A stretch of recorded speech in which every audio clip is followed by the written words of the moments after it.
मैं मुसलमानों को जाकर डंके की चोट पर कह रहा हूं कि तुमको वोट आरजेडी को देना है दो। लेकिन प्रशांत किशोर की बात मानो ना मानो, जो बात आपके पैगंबर साहब ने बताई, जो बात इस्लाम में बताई गई है सियासी मामलों के बारे में, कम से कम उस पर गौर फरमाइए।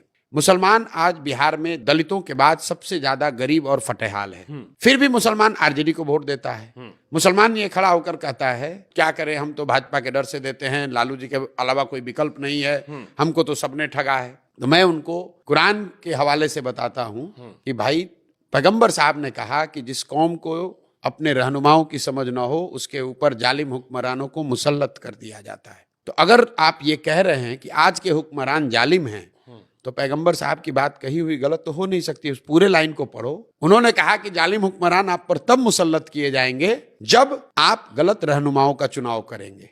तो आप खुद ही कह रहे हैं कि आज के जो रहनुमा हैं, आपने जिनको रहनुमा बनाया, आज के जो हुक्मरान है वो जालिम है। इसका मतलब है कि जिसको आपने रहनुमा बनाया वो गलत आदमी था। कुरान की शुरुआत का पहला वर्ड है इकरा।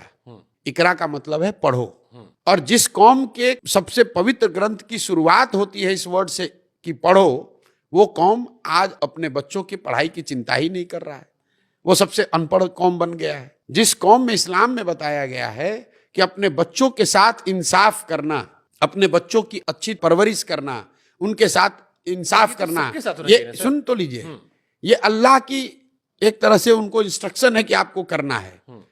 और आप अपने बच्चों का जो हक मार कर जा रहे हैं, जो लूट रहे हैं, आपके बच्चों को जिन्होंने अनपढ़ मजदूर बनाया है, उन बच्चों की चिंता न करके भाजपा के डर से लालटेन को वोट दे रहे हो। यार आपको लग रहा है केवल डर से वोट दे रहा है? बिल्कुल, मुसलमान सिर्फ भाजपा के डर से वोट देता है। और यही बात मैं मुसलमानों को कह रहा हूं कि भाई आप कहते हो कि आप अल्लाह को छोड़कर किसी से नहीं डरते हो, और यहाँ हालात ये है कि भाजपा का डर दिखाकर चोर बदमाश डकैत भी आपसे वोट